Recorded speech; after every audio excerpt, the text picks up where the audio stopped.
Quick word before we begin. This episode of the Dad Bod contains some crying from grown men. So if grown men crying makes you want to cry, well, you've been warned. On a much more serious note, this episode also mentions suicide. If you or someone you know is struggling with suicidal thoughts, help is available. Get in touch with a trained counselor at the Suicide and Crisis Lifeline by calling 988, texting 741-741, or visiting 988lifeline.org. My goal is to have, one dad story every month. So you're September, you're Mr. September. So we'll hoping put me on the calendar. There you go. There you go. That's how we're gonna monetize this. We're gonna sell calendars. So what better calendar than a Dad Bod calendar? And it's a swimsuit calendar. Yeah, I mean, obviously.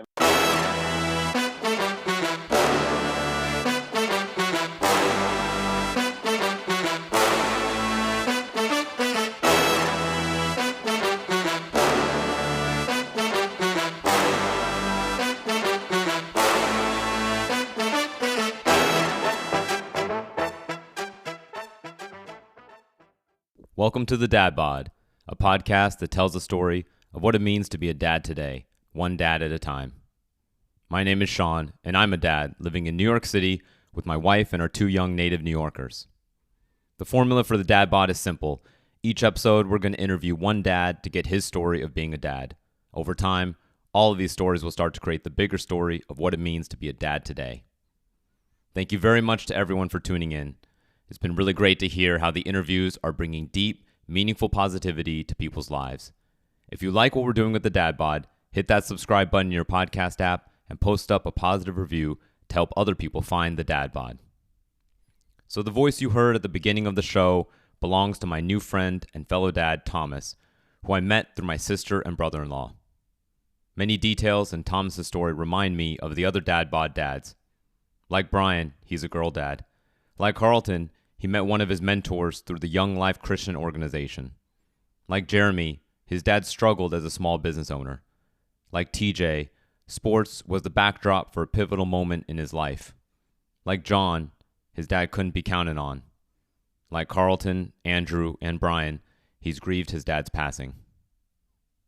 In my imagination, I see Thomas gathered with the other Dad Bod dads, and this episode is him telling his story, adding it to the greater story of what it means to be a dad today. And as he shares, the other dads acknowledge the similarities by nodding and saying, "Me too." Perhaps you've done the same while listening to the Dad Bod.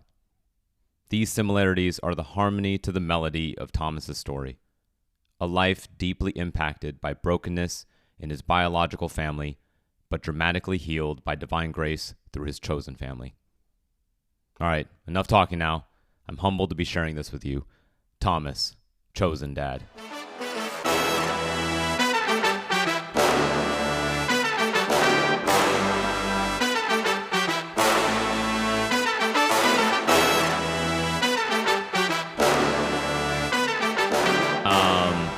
Okay, go ahead and introduce yourself. Tell me your name, your kids' ages, genders, a little bit about what you do for a living, all that good stuff, as well as any other hats that you wear that are worth mentioning. Yeah. So my name is Thomas. I'm married to my wife, Andy. We have three daughters, 6, 4, and 2 years old. So we like to describe ourselves as in the trenches, but starting to come out of the trenches with our getting out of the baby phase. We've decided we're good to go. 3 is a solid number. I work in fintech, financial technology. If you're not familiar with it, I'm a product manager, which is very different from how I started my career. I started my career in nonprofit youth development and youth ministry, and my wife and I met at a Christian summer camp. And I moved to New York from basically when I graduated college to date the woman who eventually became my wife. So I'm originally from North Carolina, super small town. Not the smallest. We had more than one traffic light. We had a Walmart. We were killing it for a small town in North Carolina, but it's still pretty small by most standards. Okay, great. And any other hats that you wear that are worth mentioning? Any other hats that I wear? I'm a son. to my mom. My dad passed away a few years ago at this point, and I have two brothers. And maybe we'll dive into it. I had a sister growing up who we lost to suicide. When I was a teenager. I call that my biological family, and I have this other part of my family tree that I kind of call my adoptive family. And could definitely dive into that because there's a big element of my life that it's chosen family, people that really stepped into my life as mentors and friends and who have just become family over time. And if you looked at our rituals and the ways that we hung out and spend time together, you would say, oh, that's very much family. Just to kind of go back to your roots, small town, North Carolina. Can you tell me a little bit more about what it was like growing up there? Yeah. Having lived in that small town growing up and then going to college, in North Carolina, UNC, Chapel Hill, go Tar Heels. Nice. And then I moved to New York. I've really got a lot of the flavors of sizes and like not just sizes, because Chapel Hill is not particularly large, but just style of living from the more rural towards the more suburban and like college town, and then New York, obviously very urban. Growing up in my small town, it felt pretty simple, honestly. I had a lot of friends that I grew up with, right? It wasn't like, oh, which school are you going to, which is very much a choice in New York. It was like, see you at the school that you're going to next year. And so there were a couple of options, but most of the people that lived in the core part of my town were going to the same schools, doing the same sports leagues, doing the same, just sort of community events.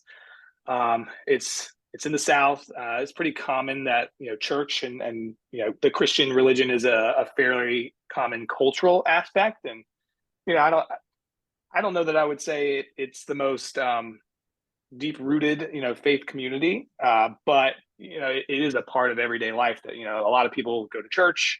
It's not surprising if someone does go to church. It's a little surprising if they don't, but it's also not like unheard of. But yeah, played a lot of sports, had a pretty, we were on the outskirts of town, so it wasn't as easy for me to hang out with friends as some of the people that were kind of closer to town or more connected. And I would say our family was definitely not poor, but we also were not super well off. I would say probably lower middle class is, if I had to guess, based on my foggy memory of what it was like growing up. Because my family didn't really talk about money very much growing up. Which is funny because I've now become like a certified financial planner, and one of the things I want people to do is talk more about money, and that's probably something that's buried deep within me. Oh, that's cool. We should talk about that later. I think you could probably give us all some good wisdom on that. Yeah, but yeah, it was simple. It was nice. I had a lot of friends. It was a river town, so a bunch of people had boats and or knew someone that had a boat. And on the weekends, people were either going to their kids, soccer game, t-ball game, whatever, or out on the river, on the boat during the summer. Everyone loved to get out there, and we had like a downtown that was not thriving, but it was kind of a communal center, right? People would go.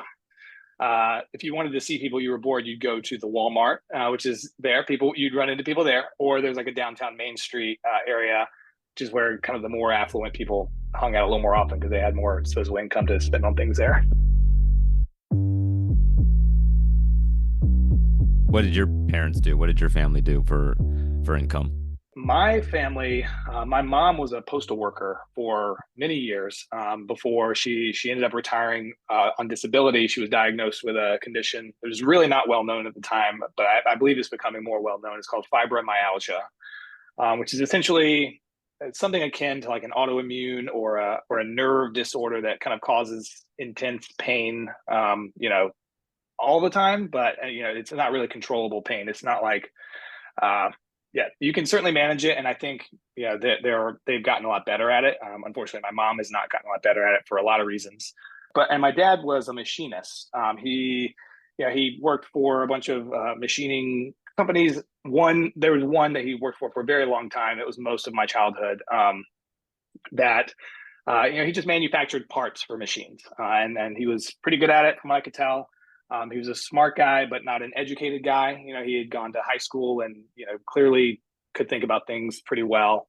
But he tried to go out and start his own business. Kind of as I got into high school, I believe is right around when it happened, and it was ultimately unsuccessful. And that kind of was part of like uh, the arc or the narrative that kind of trended towards some trouble for my family as I got into high school. There was my father, you know, not doing well with his business. There was my sister who ended up committing suicide, and there's a bunch of substance abuse issues within my family that kind of all came together and made for not a great time in high school. You count in your biological family, your dad, your mom, and some siblings. Can you give me kind of the order of your siblings, where you fall in there? Yeah. So my oldest sibling was a sister. She was 9 years older than me. The second sibling was my brother, my older brother. He was 4 years older than me, and then I have one younger brother that's 2 years younger than me. And we had a bit of a blended family. The two older were actually from different fathers, and but they lived with us. Like my dad was very much the present father figure and like the more stable of the options for them growing up. Yeah. And I never really thought of them as like half brother, half sister. It was just Okay. my brother and my sister, and we all lived together. And every once in a while, they'd go off for like a weekend with their dad or something. And I was like, oh, it's interesting that they would do that. But yeah, then they're back and it's business as usual. I guess going to your dad first, it sounds like he had this career and then he made a decision to kind of try to start his own business. Was it his own machinist firm, so to speak? Yeah, it was he his own machinist firm. He got a loan from my grandfather, his father, to buy a truck that had a lot of the materials and tools that you need to do machinery. And rather than be like a shop, he was kind of a mobile, like he would go and repair things on site for people. Um, and my understanding, and again, I learned a lot of this as I was a kid or a very young adult that knew almost nothing about the world. Is he was pretty good at machining. He just wasn't a salesman, and he wasn't a marketer. And when he got business, he was very successful. He was good at his job, and people liked him, but he didn't grow the business enough to make it really self-sustaining. And um, yeah, I will say he was a machinist by trade. That's what he did because it was stable for a long time. But what he really wanted to be was a musician, and he Oh, actually wow. had bands throughout the years that he participated in, and they would go and play for money locally and around the state. And if you'd asked him like, "What's your dream job?" he'd say he wanted to be in a rock band, probably, or a country rock band. And yeah, he was a quite talented musician as well. He'd sing, he played drums, he played guitar, he could pick up almost any instrument. He was a very musical person, could learn something very quickly. Like, how old were you when he went and started his own business? I think I was probably around 13 or 14. I think it was like just beginning high school or maybe just before high school. And I believe he tried unsuccessfully, like for like 1 or 2 years to really get it off the ground, and it didn't really work out. Did you have a sense for why he wanted to start the business? What motivated him to want to do that? Was it, he thought he would be able to make a lot more money, or was it to Mm. not be working for the man anymore?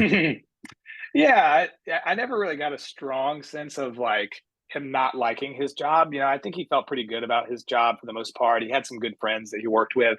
I think he just saw like the shop was busy all the time, and they were having to turn work away, and he was like, clearly there's jobs to be done out there. And I think I could do the work, and I could get out there and like just make a little bit more for myself. I don't think he ever had visions of being like a super entrepreneur or anything. He just thought there's so much work to be done. Like I'd probably be successful if I went out, and I'd probably be more successful if I went out on my own. Does him starting that business feel like a dividing line in time for you and your family? There was a before he started that, and then after, or the in and the after. Yeah, that's a great question. I would say that coincided pretty quickly with if I had to call like before and after times, it was like my dad. really falling prey to alcoholism. And Okay. I don't know if it like, did the al was I knew that my dad was considered like a functioning alcoholic, right? I didn't really know what that meant as a kid, but thinking back now, I remember like my dad would have a beer while he was driving us to soccer or something, and like I I didn't know that at the time. I think we ended up having a conversation where I didn't think it was a beer, but I was like, oh, like if someone were driving with a beer, like I'd knock it out of their hands. And then like a couple months later, I realized that like I just didn't know what was going on. Like my dad was doing that for sure. And I remember And as this a was even kid, before he started his own business. This yeah, is sort of as long as you've known him, kind of he's always been a functioning alcoholic, at least. yeah. As long as my memory goes back, like I remember as a kid, a little kid, I was, he got a DUI with us in the car, and taken to the precinct, and my mom coming to pick us up and being just like so upset about it. But I do think my he was present. He wasn't an angry drunk at first, right? And it evolved over time, and I think right around the time that things started spiraling, like I don't know, like what's the chicken or the egg? Was my dad's alcoholism getting worse, or did the business start failing, and that kind of led my dad to have a lot of free time and more alcohol bigots? Yeah. What caused the switch? I can't say, but right around that time of me entering high school, my dad's alcoholism got worse. My older brother and sister were dealing with substance abuse issues and just real identity crisis for my sister, especially, who had joined the military, and like I said, ultimately ended up committing suicide, just because there was so much going on with her, and my mom's disability was like getting worse, and she was kind of using her medication in ways that were not as prescribed, and it's a whole swirl of events that all felt like it came together right around the time that my sister committed suicide. If I had to like pick a point in time that like actually this is when the train went off the tracks for my biological family, it's like when my sister committed suicide. How old were you? I believe I was 16 years old. I remember, I had my license, which in North Carolina usually means you're 16 years old, or older. And I remember driving home and like getting the news. My mom had called me. I'd been at a friend's house and said, "You need to come home right now. We need to talk about something." And yeah, I'm pretty sure I was 16. Was she crying when she called you? She wasn't. I could tell something was off, because it wasn't the sort of call that my mom would make. She was had a lot of freedom. For better or worse, like I said, my parents were dealing with a lot of issues already. Um, but to be told like you need to come home right now, I was like, did I maybe I did something wrong? I don't remember doing anything specific wrong recently, so maybe I don't know what's going on, but I should get home. Got it. Got it. And at this point, I forgot what you said the age difference is between you and your younger brother. My younger brother's 2 years younger than me. Okay, so he's like 14 around this time. Yeah, So yeah. And got it. I'm, just for the record, I'm 31 now, so I'm like, that's why I said, hopefully I'm not in the actual middle of my life. But Okay. if it helps anchor like how long ago these events Okay, got were. it. Okay. It was not that long. It's really not that long ago. When I Yeah, think about 15 years ago for me, that feels like I mean, that couple blinks of an eye, it feels like for me. So, and I yeah, can only imagine something like that. So firstly, and thank you for sharing this. This is like incredible, incredibly personal. So I appreciate that. Sorry. yeah. It's all right. Thanks for asking. Ooh, don't know if you've seen my sister cry. She's a known crier in our family. I just hide it really well. Yeah. But I'm pretty easy trigger. It's Once you get taken. past, it's a strong barrier, but it's thin. So once it comes down, it's over. Yeah, I feel the same way when I worship, actually. And I'm a Christian, and I don't cry about many things. I would say I'm pretty calloused in a lot of ways. If you had to like, there's just not a lot that gets me to the point of tears, except honestly, I think when I think about my relationship to God, and that relationship of God as like the perfect father is the real, that's a trigger for me, because I compare it to the experience I had with my father. And um, you know, this big before and after, like I remember growing up with a good dad. Like I have a lot of memories, and he wasn't perfect. And there were times when I was like scared of him, but usually it's because I'd done something really stupid, and I probably should have been scared of him. Uh, but like then there's like this after phase where I'm just like, you are not the man that I knew. And it's not like I didn't know you at the time. So you're a different person now. And yeah, my mom used to say, I don't know what's happened. Like I think he's actually had like a stroke or something, and like it's just not being diagnosed because my dad, not big on going to the doctor. Um, but there's a big before and after experience with my biological father that honestly I think informs a lot of the way I think about fatherhood. And like I can reference like this was the sort of dad that I remember that was great. And this is the sort of dad that I remember that was really not good. And how do I keep myself in the first camp and out of that second camp is like something that I really toy with in my mind quite a bit. Yeah. So, tell me about those two dads in that two dads in one. Yeah. Your dad, the good dad and the bad dad, all the same guy. Yeah. So, good dad growing up, I would say I remember vividly. There's times when my dad would come out and just want to play basketball with us. And, it would have been super easy for him not to. We were out in the front yard, plenty of space away from the house. My dad could have very easily been watching TV or reading or doing anything he wanted, playing music like he loves. And he would just take the time to come out and say, can I play horse with you? Right. He was a little older. He wasn't ready to really play one-on-one, probably for various reasons at different stages of our life. But he was happy to shoot around and talk to us. He was really funny, really witty. I'd say kind of a crude sense of humor. Like when you think back, some of the jokes he'd make, a lot of fart jokes. Everyone loves a good fart joke, or at least that's how I grew up thinking. Everyone loved a good fart joke. I don't know if that Everybody helped. loves everybody loves fart jokes. They still do. It doesn't matter. It a doesn't lot of matter. lot. I don't know if you guys ever had like the pull my finger. You pull the finger and he lets out a big one. He was funny. He was smart. I could tell. He was very social. He had a lot of friends. Like I said, through his music and even at work, like he was very connected. I think probably more connected than the average dad, at least in my experience. Like he had a lot of good friends, which I personally struggle with. Like I have never attained that level, and I don't know what he did. And honestly, I wish I had been in a position to ask him like what he was doing before, uh, you know, before he changed. But I didn't.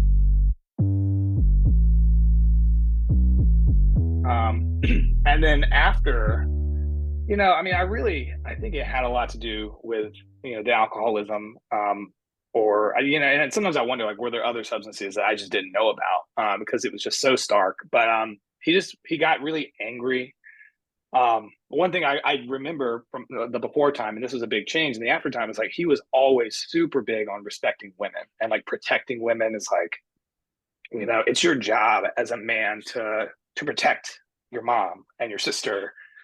And when he was getting really drunk, like I remember like getting between him and my mom a couple times because it was just like scary. Wow. I was like, you can't talk to her like that. You can't be aggressive with her like that. Like that's not how we treat women. Essentially, like I would use what he taught me against him. Um, and I remember like I learned, he was really good at fixing things. He fixed the car. He taught me a couple things, and I learned like I could disable his truck by like taking out just a little starter chip out of like the chip box, which is like just a super like you wouldn't think about. You go to start the car and everything seems like it just turns over, and it won't start. And it's like there's this tiny chip in a car that like basically allows it to go from turning over to actually starting and running. And learning to take that out, he just like he always thought he knew there was some witchcraft. He was like, what the hell are you doing? He thought it was my mom. He was like, what the hell are you doing? Like, why won't my truck start? Whatever. But he didn't really figure out, like, I was just taking the chip out when I could tell he was really drunk, and didn't, or like, shouldn't be driving. Oh wow. So you Um, that was not a practical joke. That was No, a yeah, it was more a prevention mechanism. active prevention, active survival. Yeah, and like I said, at this point that he switched, I was much more independent. I was able to get around myself. I relied a lot on my older friends. I made some older friends in high school who would give me rides and just get me the places I needed to be, to sports and stuff that I played together with them. So I didn't really need my dad to do a lot for me at that time. And like I said, it wasn't long before I didn't really even want his help with things, because either he was going to be drunk, or I was just going to be like still angry about the way he'd acted recently. And eventually it wasn't even like a conscious choice of like I don't want to be around my dad. It was like, just that's not how I do things. Like I have my resources, I have my support network where like I'm getting to school, I'm getting to sports, I'm getting this, like I don't need my dad to do those things for me. um and that was very different. My dad was really involved when I was a kid. He was at the games, he was taking me to practice. Like, I was at a million practices. I honestly don't know how my parents made it work. And because it wasn't like the sort of thing where you're walking a block away or whatever, like in New York, like you're driving 10-15 minutes to drop me off, to drive 10-15 minutes to come home, and then coming back in an hour. Like it was an investment of their time and energy, and he made it gladly growing up. Yeah. But it wasn't there, at the time that he was no longer a reliable person or a safe person for me.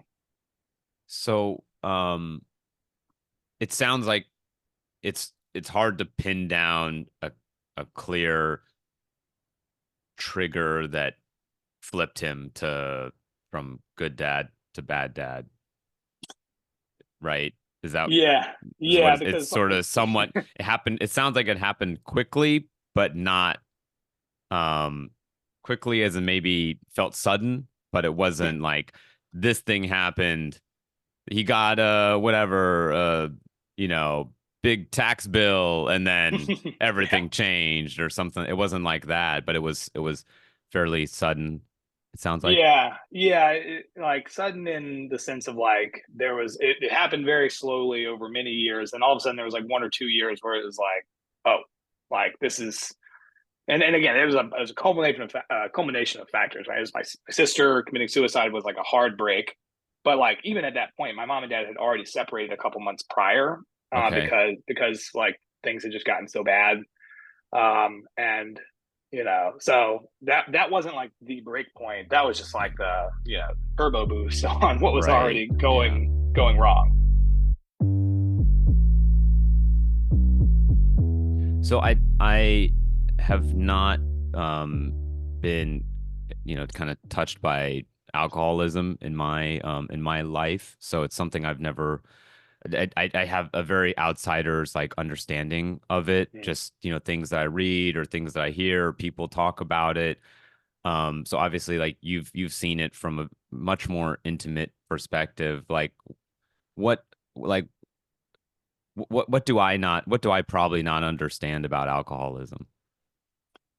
Yeah. Well, I'll start by saying I might have a little bit of a muddied or crossed view, because literally every one of my biological family members, nuclear family, has struggled with substance abuse of some type or another. So there's probably an element of like alcoholism by itself, and there's probably an element of just substance abuse in general. And I don't know how to disentangle those. Mm, Um, but I think in experiencing what I experienced, and then also being a fully formed adult who drinks alcohol now, and sometimes have my own like thoughts, like am I taking too much risk or whatever. Like my guess is alcoholism often sneaks up on you. It's not, everyone thinks like, well, why would you become an alcoholic? Right? Why would you do that? And I don't think anyone with any substance like does the substance thinking, I can't wait to ruin my life with this. right. Right. And I think alcoholism is like, there's this big gray area where you're like, oh, am I an alcoholic?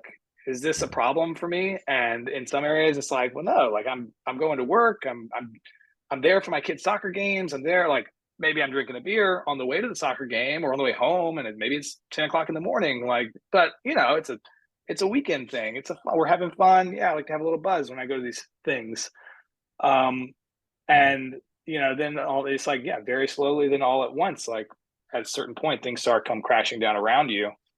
And, I think a lot of people are also affected differently by alcohol, right? Like, and different alcohols like that. Like, there's some alcohols that I know like made my dad angrier than others. I don't know if he knew it, but like, if he, he had tequila, like all of a sudden, okay, this is going to be a different kind of night, versus if he had some bourbon or a beer, like he could drink beers pretty much all day and, not be a problem. But when he had hard liquor, it was like, oh, okay, this is when Yeah. we need to watch out.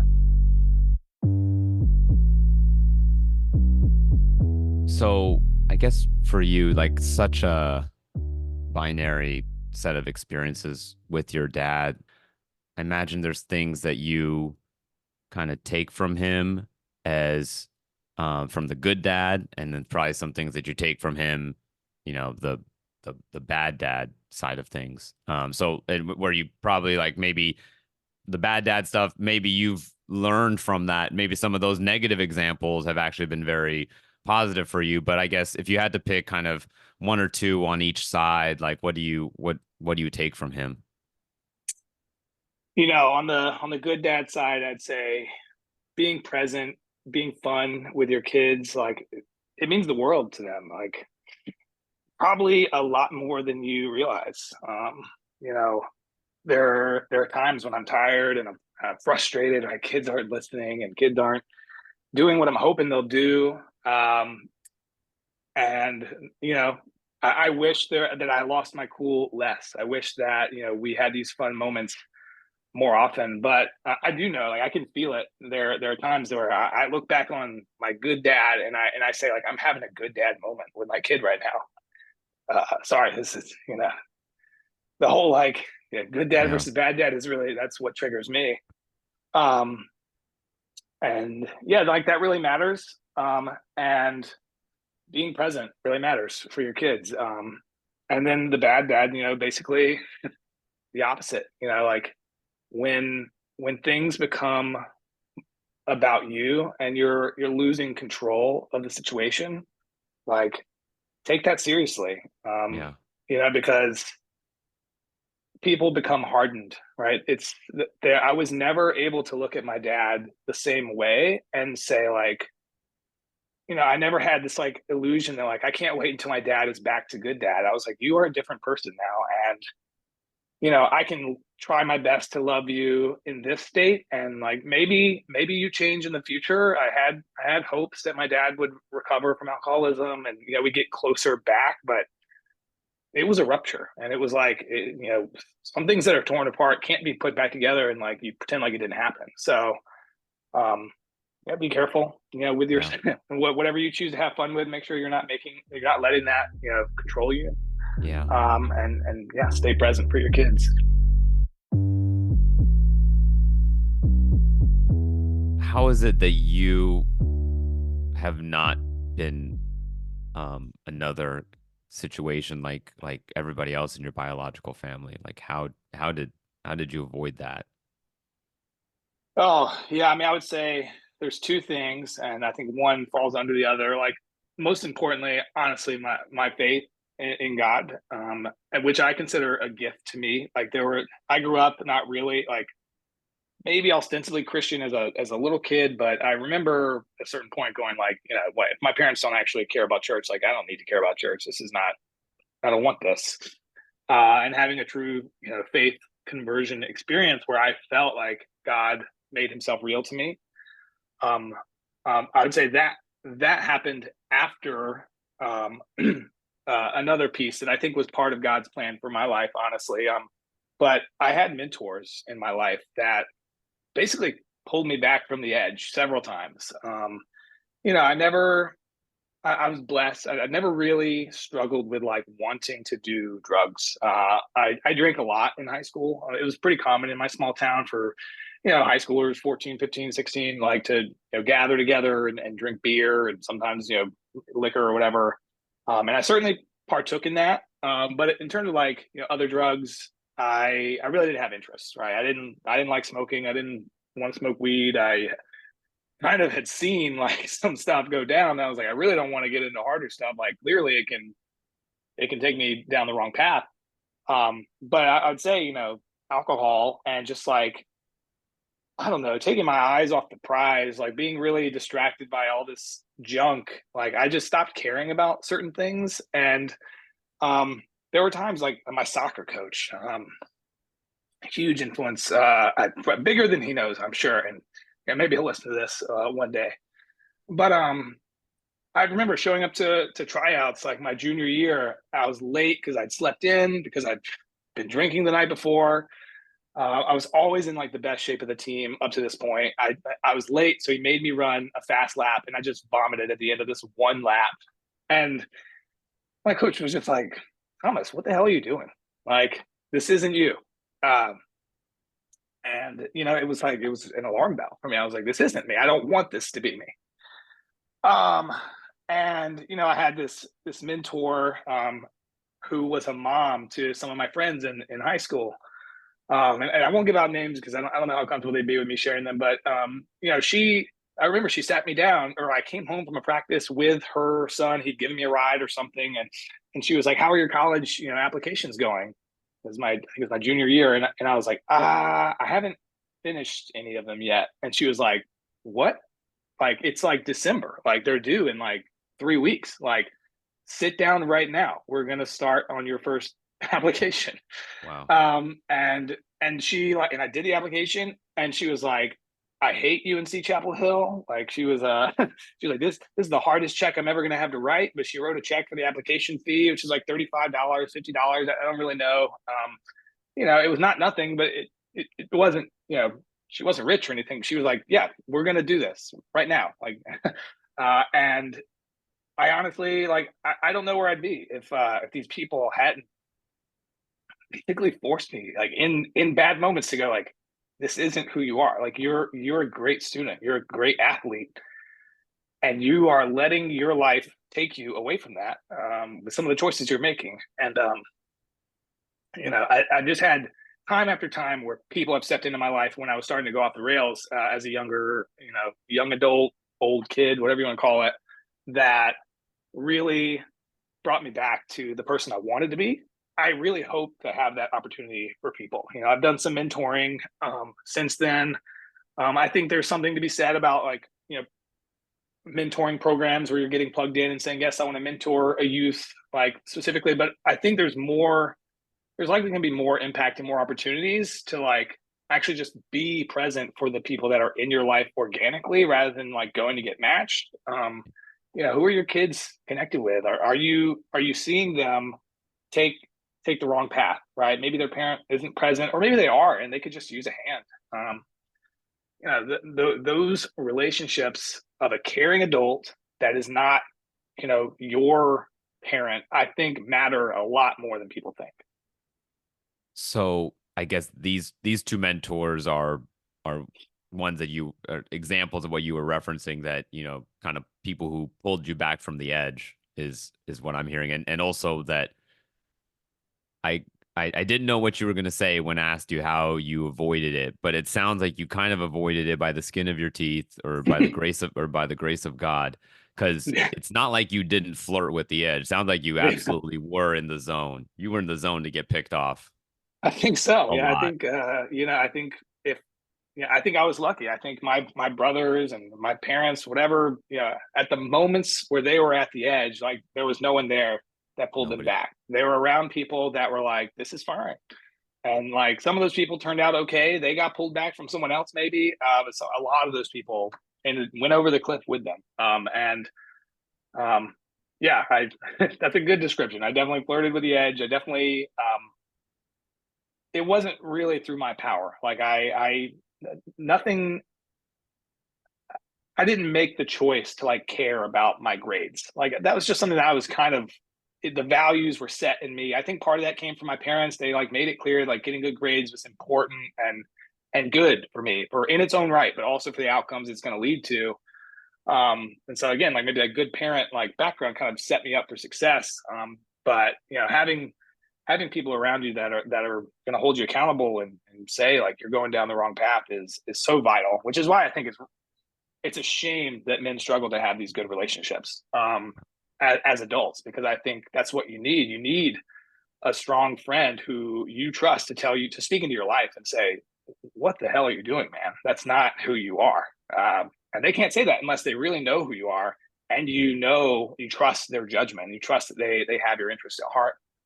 Wow, that's beautiful. It it sounds to me like you at least had something. Sure, certainly your parents, good dad, definitely had something to do with that, of setting a standard for yourself that you had a clear sense of vision or calling to, and then still all this other stuff in life comes on top and threatens to bury it. But when somebody pulls you back from the edge, they're like, seems like they're pointing you towards, like, don't you know? And you're like, yeah, I do. I guess if you didn't at least know originally what was good, what was supposed to be where you're supposed to go, maybe there wouldn't be something for you to say, "Oh, you're right. I don't want to do this." Like, you actually to actually unearth. So, gosh, so much in that story. And so that one detail that you mentioned is that that mom who was a mentor to you, she wrote the check. Yeah. Yeah. She was like, I've never given a check to UNC, and I hope I never have to give another check to UNC. Like, I'm anti UNC. Whatever go Tar Heels is, the opposite, like F Tar Heels. She's like, I will write this check for you because it matters. Like, you're a great candidate for this school. You think it's a good school for you, and certainly of the options I was looking at, it was a good option. The big, unfortunate moment in the timeline with your sister. Mm-hmm. And I just wonder if you could kind of talk a little bit more about sort of beyond that. You did mention, like, yeah, I was never able to get close to my dad again. I had hoped to. Can you talk about that a little bit? What was that? What was that whole progression like? The ups and downs of trying to get your dad back. Yeah, I would say, like, my dad was not absent from that moment on. He was still somewhat of a presence in my life. He loved to call on Sundays. It was like his thing. I could kind of expect that he would be calling, and it wasn't every week, but probably every other week. It was pretty common for him to call. But those calls didn't feel very close. It almost felt like a checklist item. Mm. I didn't feel like my dad was really prying into my life and like trying to understand my life super well. I often felt like it was a session for him to tell me stories about his life, and I don't know, maybe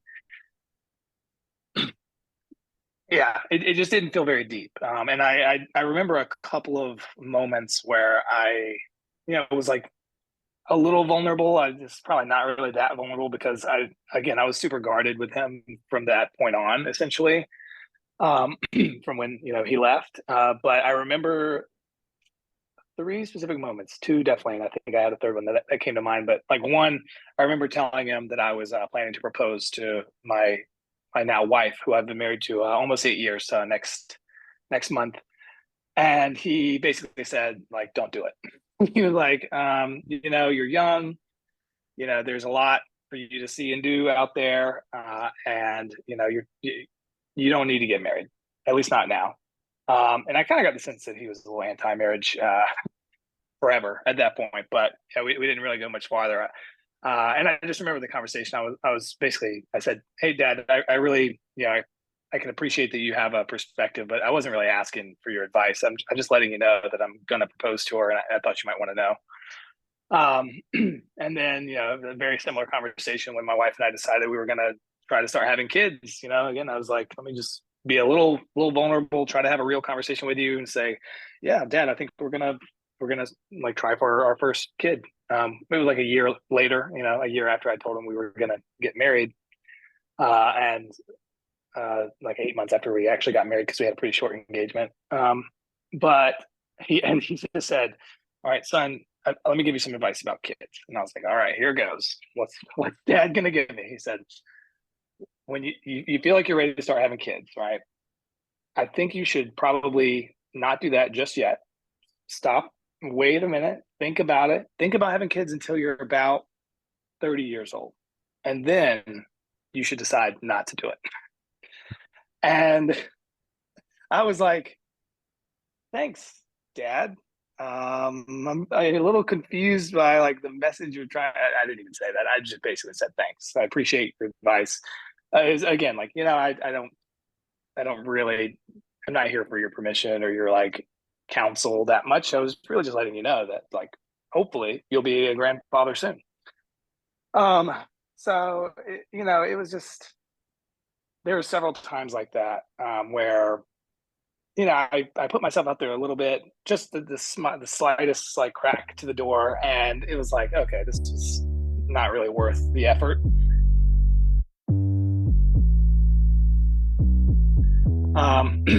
And I do remember, the probably the last like big memory I have of my dad is he passed away almost 5 years now. It was 2019 November, a couple months before COVID started. If you want to anchor their brains on where in the world they were, um, and my dad, he had never been in great health. He had really high blood pressure for many years due to his alcoholism, and he basically collapsed. And I knew he'd collapsed. I got a call, um, and went down to see him in the hospital. He was totally comatose, not able to speak, or maybe not able to hear. Not really sure. Doctors thought maybe he could hear.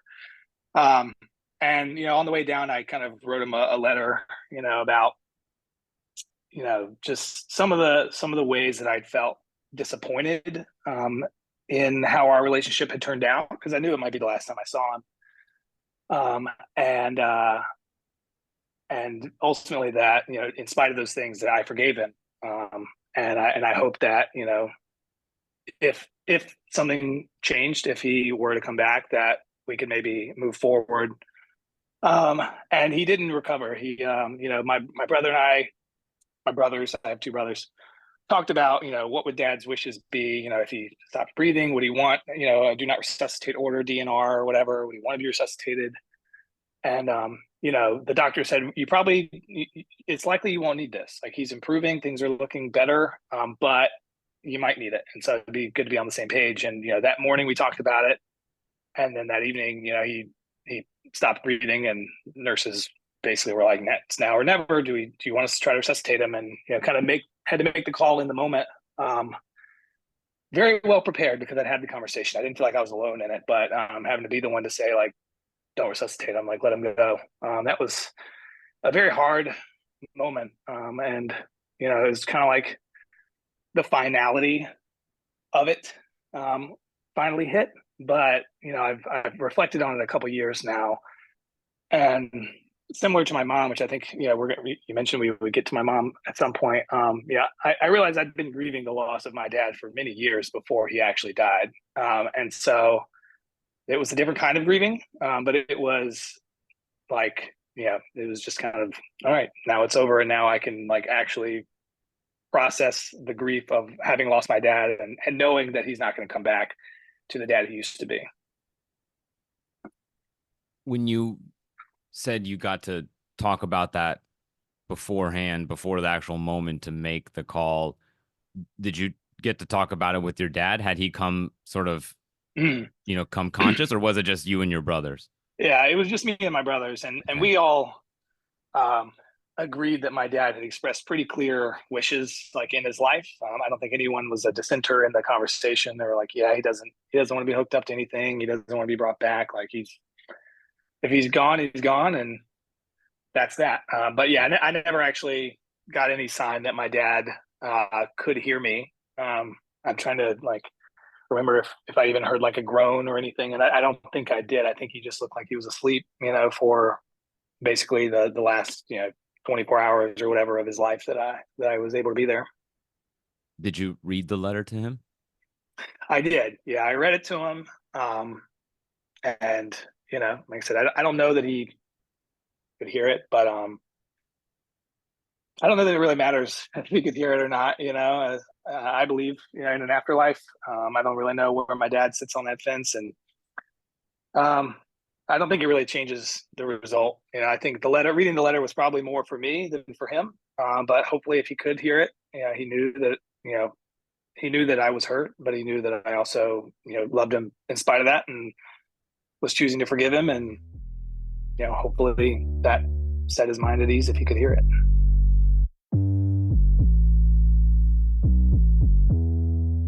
A kind of big question. What did writing that letter and reading that letter mean for you?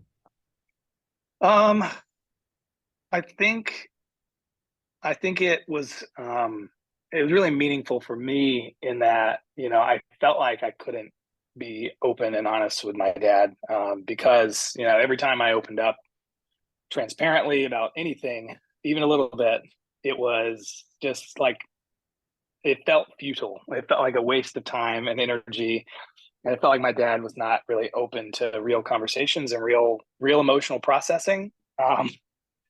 And so I think, reading the letter, it was me, like, in this act of forgiveness. It was like a very vulnerable moment for me. And it was made a little easier by the fact that he couldn't say anything and, derail it or start talking about some story that would make me think, are you even listening, Dad? So I was able to really say, like, these are some of the things you did that, like, I don't know if you believe that you did them. I don't know that you understand the hurt that it caused. But this is what hurt me, and this is why. And in spite of that, I love you, and I do believe that you ultimately have my best intentions at heart, even if we don't agree on what those are. Uh, and yeah, it was just kind of a big moment of openness, a big moment of vulnerability that allowed me to kind of process, my grief with him in a sense. But again, he wasn't really there to interact with it. So one thing that I think about a lot as dads, we're in this stage in life where we're squeezed kind of on both sides. We're squeezed between generations. You've got your kids, of course, and then you've got your parents who are, of course, aging. And so there's a lot of pressure, a lot of stressful events that can happen. And one type of event for sure that, is going to happen is that our parents do pass, and Mm-hmm. there's a grieving that needs to happen. And you've obviously done that grieving with your dad. You also did it, and very early in life, with your sister. And so grieving is something that I think that we're all gonna have to learn. We're gonna have to go through, and I doubt that anybody gets to do it very gracefully. But as somebody who's been there, what perspective do you have to share with those of us who, like myself, who I haven't had to go through that yet? Like, how do I? Is there anything I could do to prepare for this? Well, I'd say there's two bits of advice. I have one before you have to grieve, and then one when you do. You know, you never really know when you're going to lose someone, and so uh, my wife constantly gives me this advice, and I've started kind of giving it to myself. It's like, would you be upset with yourself if you didn't do this thing before they left this earth? Usually you get a little bit of heads up, right? Your parents start to get sick or they start to get old, and you can just see them slowing down. And I'd say that's hard in its own way. Like, I don't want to belittle that, but especially when you start seeing those signs, like, you're never going to regret doing the thing that you wish you would have done. Like, making the time for the trip, or trying to be vulnerable. Like I said, part of me wishes I'd been a little more vulnerable a little earlier with my dad, even though it hurt, and I felt like the door was shut multiple times. Like, once he was gone, that thought of, like, will my dad and I ever really reconcile? That door's closed. So, um, you know, don't leave things unsaid. If you feel like you wish you would have said it, after they've passed, and that takes vulnerability, right? And it might hurt, but in my opinion, it's a little better to do what you wish you would have done, and find out that was not that didn't go well, than to wonder, like, what if I'd said that. And then when you are grieving, I'd say, you, I think it's almost impossible to truly grieve alone. Um, I don't I don't remember exactly all the feelings I had, when my sister passed away. But processing through something by yourself I just don't think our brains are hardwired to do that, right? You can't, it's hard to have a conversation with yourself, to really ask yourself questions that dig out like how you're actually feeling. Like, how, one of my best, friends, hard to say friends, one of my coworkers, I would say, was a work friend when I worked at a Christian camp. He would ask, how are you doing today? And I would say, oh, no, I'm doing great. And he would look at me, he would say, Thomas, no, actually, how are you doing today? And I would say, oh, like, well, I'm okay, I guess, but there's this thing that was annoying. And it's like, having people to ask questions and trigger thoughts that maybe you wouldn't have had on your own is like going to actually help you move forward. And, finding a safe person that can validate you, not validate you in the sense that like, say you're always right, but like just help you understand like the feelings you have, as confused as they are, as hurt as they are, like they're reasonable feelings to have. So ideally not someone who's going to like gaslight you, make you feel crazy for feeling sad, but someone who cares about you.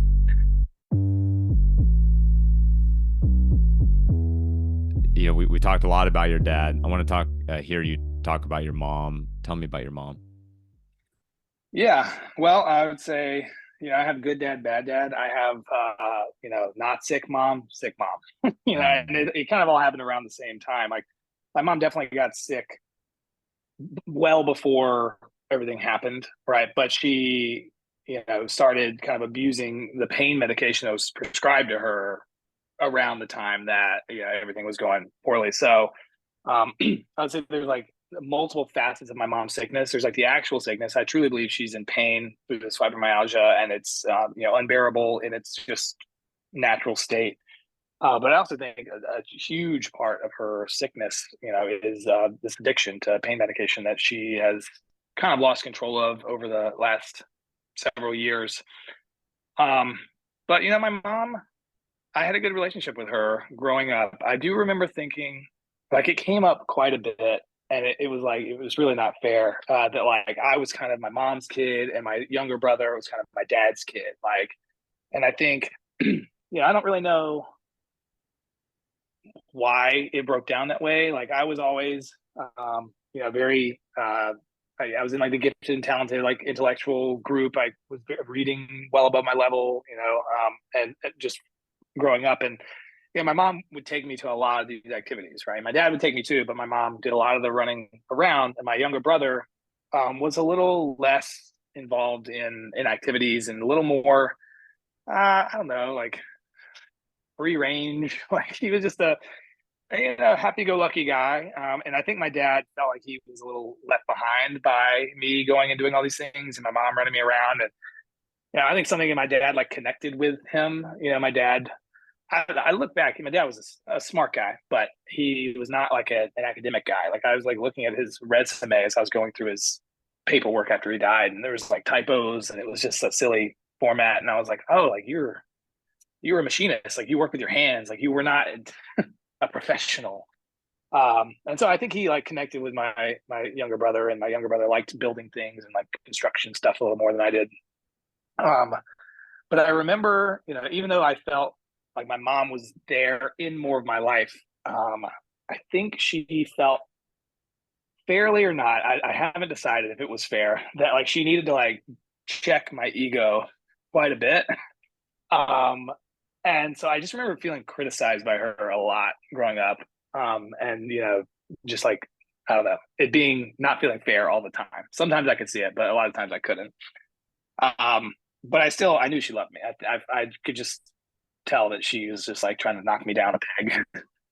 Which I probably did deserve it. I'd say that's one of the things I struggle with as an adult, is my ego and my pride. So maybe she was just being a good mom.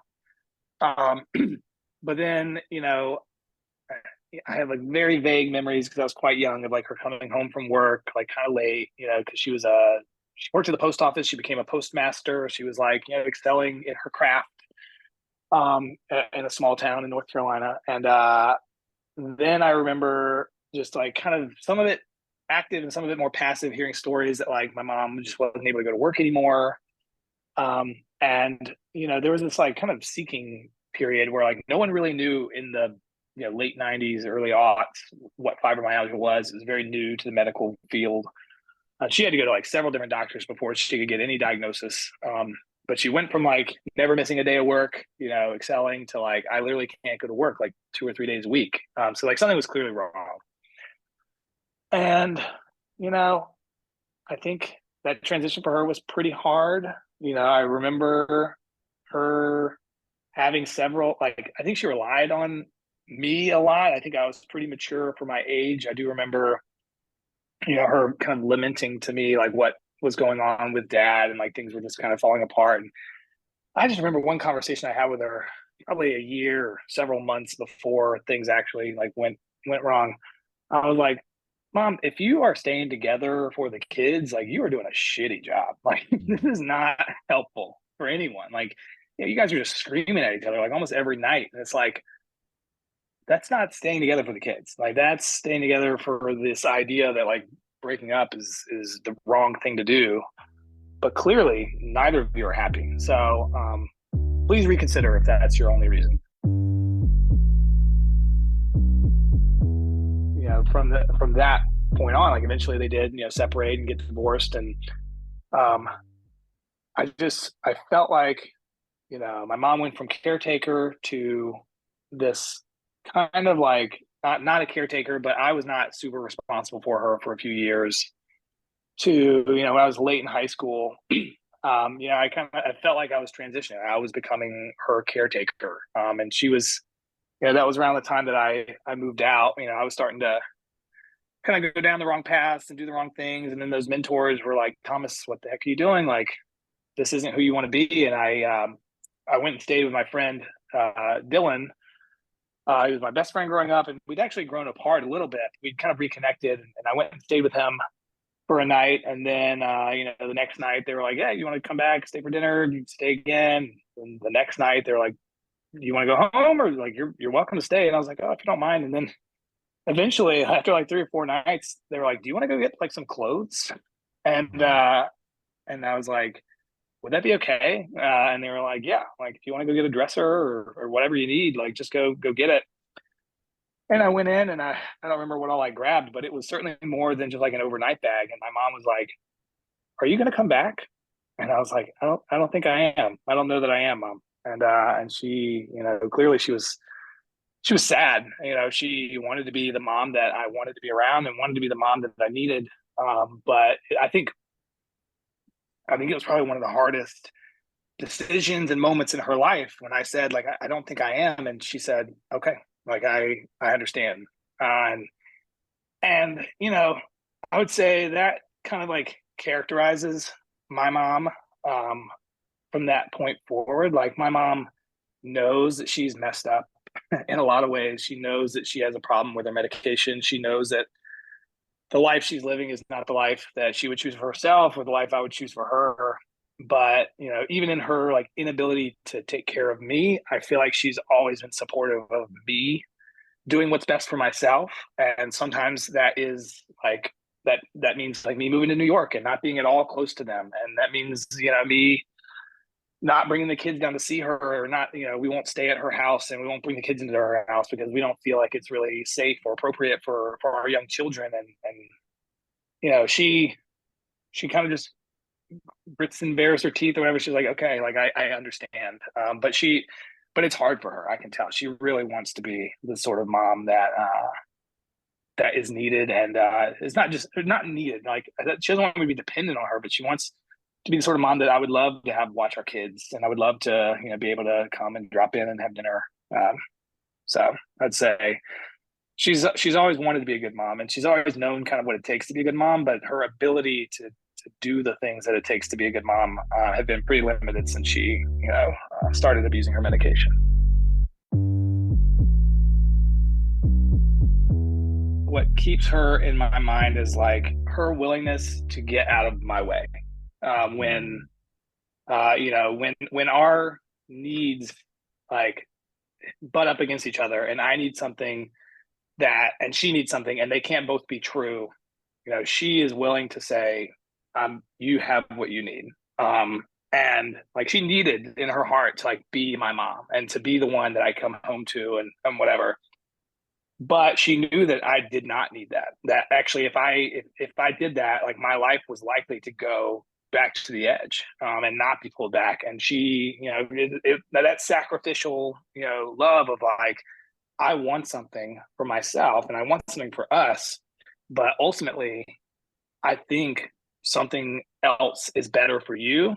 Like I'm gonna let what I want go, and I'm gonna let you have that. Is kind of the hallmark of a good parent. How many times are we, just raising little kids? How many times do you say like, yeah, I would love not to do this. I would really like, what I need right now is a nap. What I need is or some veg time. But you decide like, but I'm gonna not do that because what you need is you need to go to the park, or what you need is you need some help with your math homework. You need to be able to talk about a frustrating situation that you had at school. And I think that selflessness is really like what characterizes parenthood. If you're doing it the way that I would imagine is like the best way. Yeah. Yeah. And it sounds like your mom, for all of her struggles, does provide a model for you of that. Yeah. Yeah. I think so. Like, she certainly, she still has a lot of need. But I think there's a lot of times when I know she doesn't tell me everything because she'll say like, I hate that every time I call you, like something bad's happening. Like, I want to hear about you. I want to hear about your marriage, and I want to hear about your new job.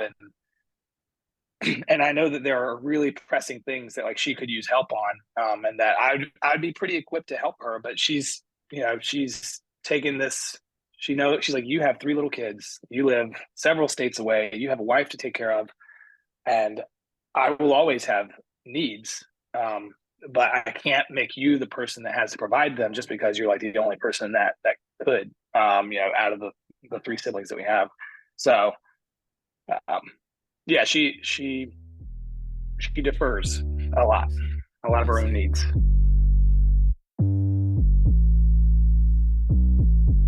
So I want to have you talk a little bit about this adopted mom or chosen mom in your life. Is this the same mom that sat you down with the college applications too?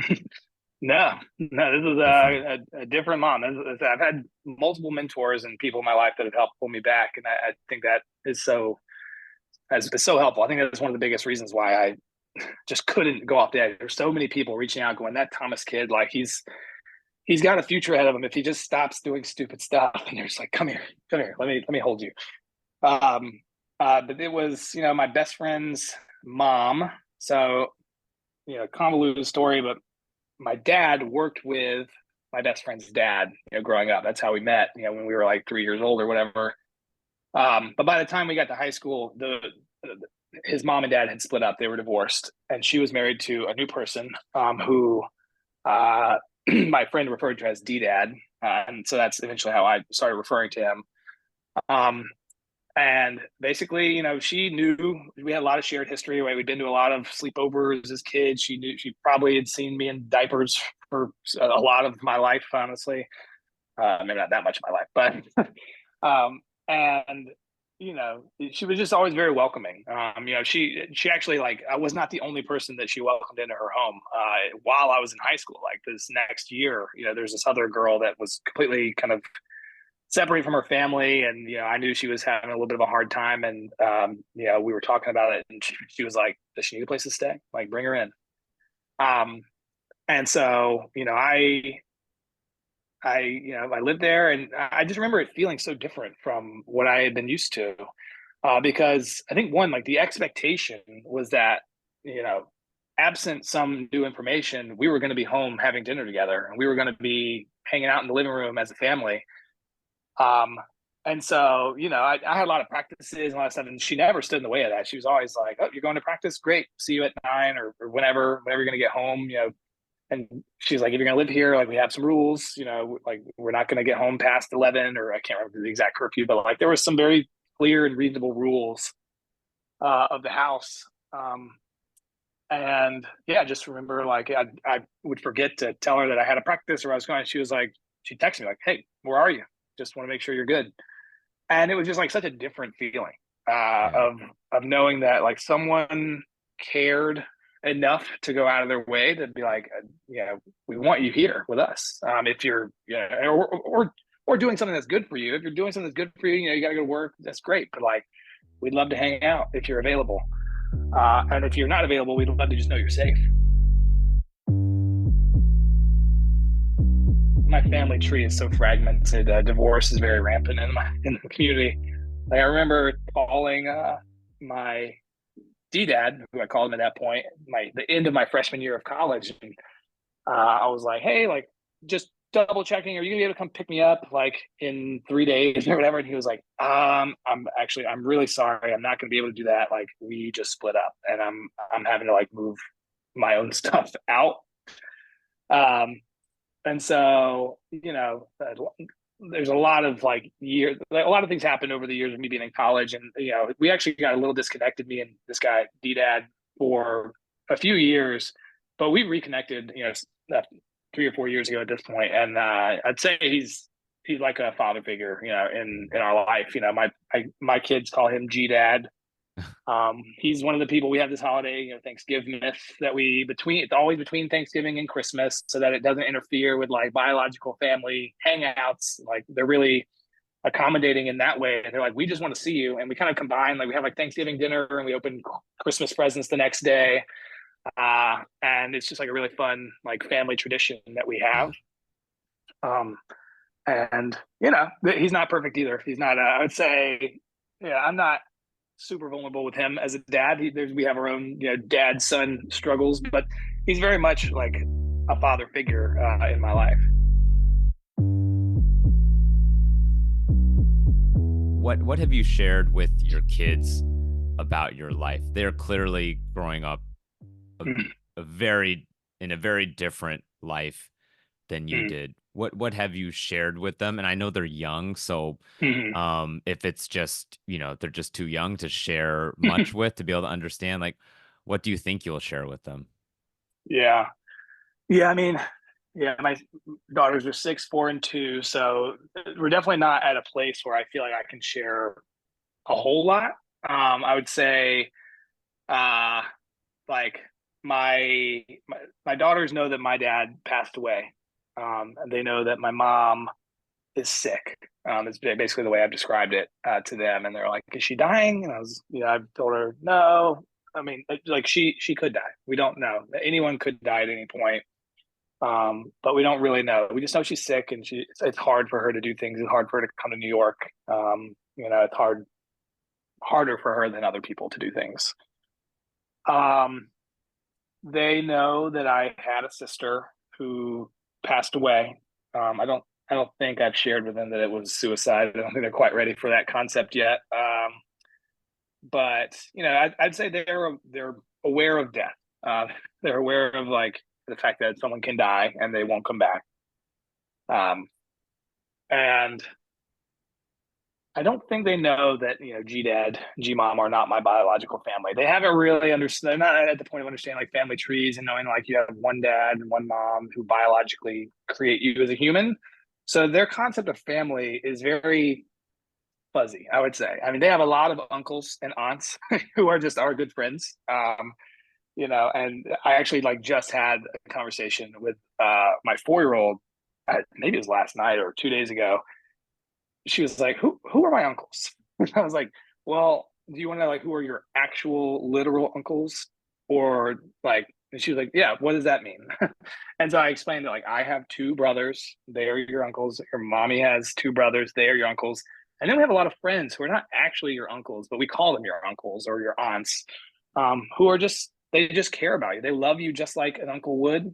They're in your life and they want to be in your life.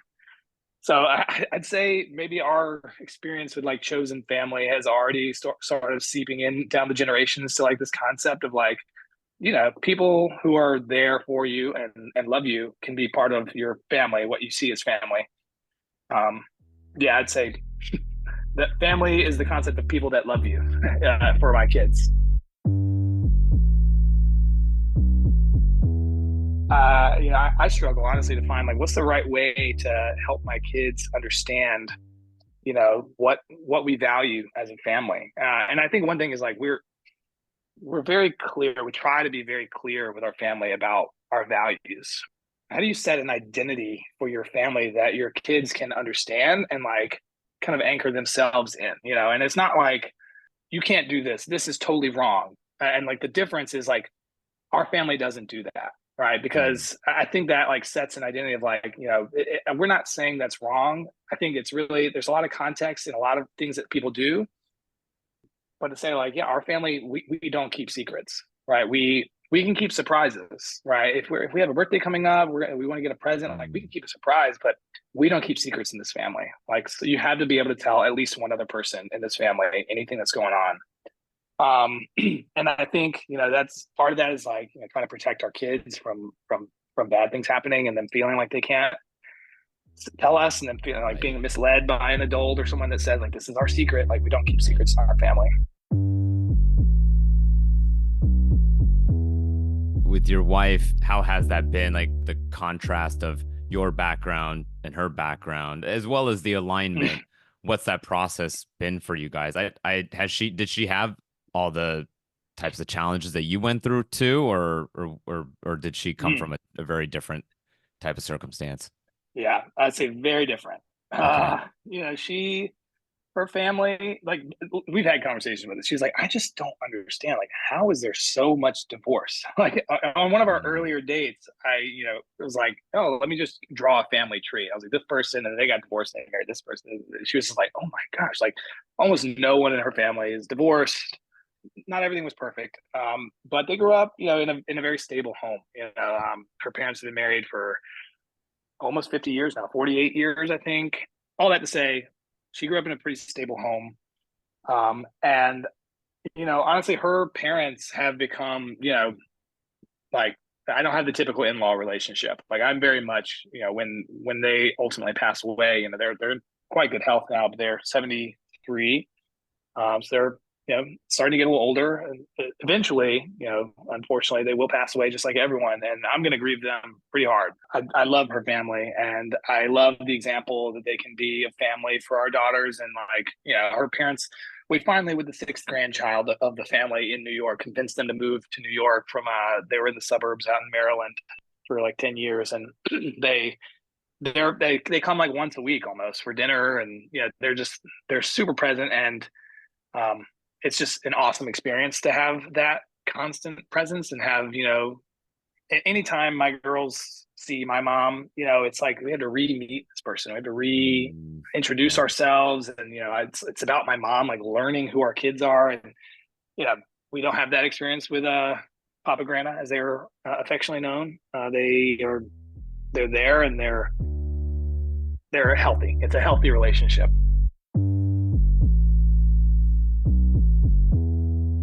You talked a little bit about God and your faith. Yeah, well, I would say one person who I haven't mentioned, that I probably should have in my list of mentor titans that pulled me back from the edge is I had an awesome Young Life adult. I don't know if people aren't familiar with Young Life. It's like a youth high school ministry that like their model is they're Christians. They go out in the community and they connect with high schoolers where they are, right? And it's not so much about ministry, like in the sense that people might understand it. Like it's less about Bible studies and more about like safe spaces to hang out as teenagers and like be pulled to something that's not what you might otherwise be doing. So this fantastic, Young Life area director who had me and several friends over for board games and stuff. Always kept me a little tethered to the concept of Christianity and made me, pique my interest. And in high school, my senior year, I started dating this girl. I went off to college, and she was very much a Christian, and she piqued my interest as well. We broke it off when I went to college. We weren't going to do the long distance thing. And my freshman year, I reconnected with her quite a bit. And again, it's just calling me back to this interest in faith and in Christianity. And I remember pretty vividly, like thinking, I was reading the Bible. I was like, I wish this felt real to me. I don't. It feels interesting. It feels like good teaching. It doesn't feel like life altering, like God exists in this way, shape, or form. one day it was like it became real to me. I remember I was just like I was in the shower, and like God became real to me. And So, can you describe that moment? Because it is, I think, a, and I imagine it probably defies words. That moment when God made himself real to you. Like, is it one part intellectual, another part spiritual? Like, what's the recipe? Like, how did this come together?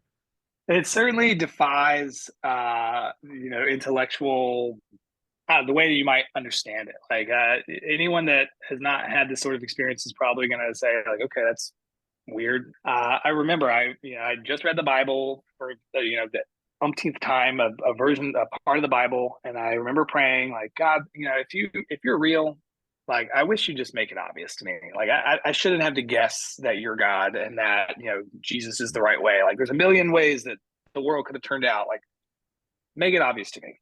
And I went and I took this shower at the dorm. I was a freshman in college, freshman dorm.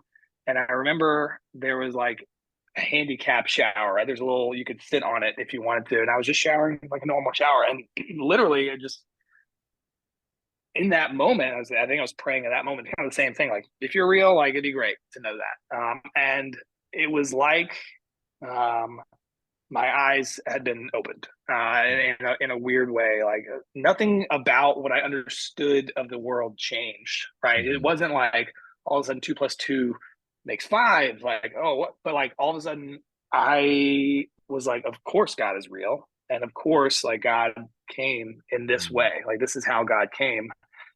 And for people that don't believe in Christianity, like, I don't blame them. Like, if you don't have that sort of experience, like, there's a lot of reasons to doubt.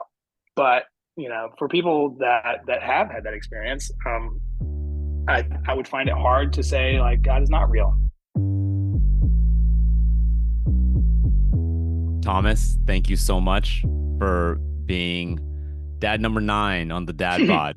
Really Yeah, appreciate you and your openness. I hope this has been good for you too. yeah. Thanks, Sean. This has been great. Let's get golf on the calendar soon. Yes, I am going this Sunday if you're around. I would love Yeah. to. I just got to swing golf club around in August. My body is stiffer than I ever thought it could be. It's crazy. It's crazy. Steven says you're pretty good, so I must warn you, I'm not very good. I'm there for a good time, not for a good game. So I am living proof that the whole 10,000 hours you become an expert or a master at something. I'm proof that it's not true. It's not true. I've definitely put in my 10,000 hours and I want my money back. Okay. Dad number 9 of the Dad Bod is in the books. Big thanks to Thomas for sharing his story. I hope you enjoyed this episode and that it brought a little something positive to your day. If you like what we're doing with the Dad Bod, hit that subscribe button and give it a 5-star review in your podcast app. Or email me anytime at sean@thedadbodpod.com. Thanks again for listening.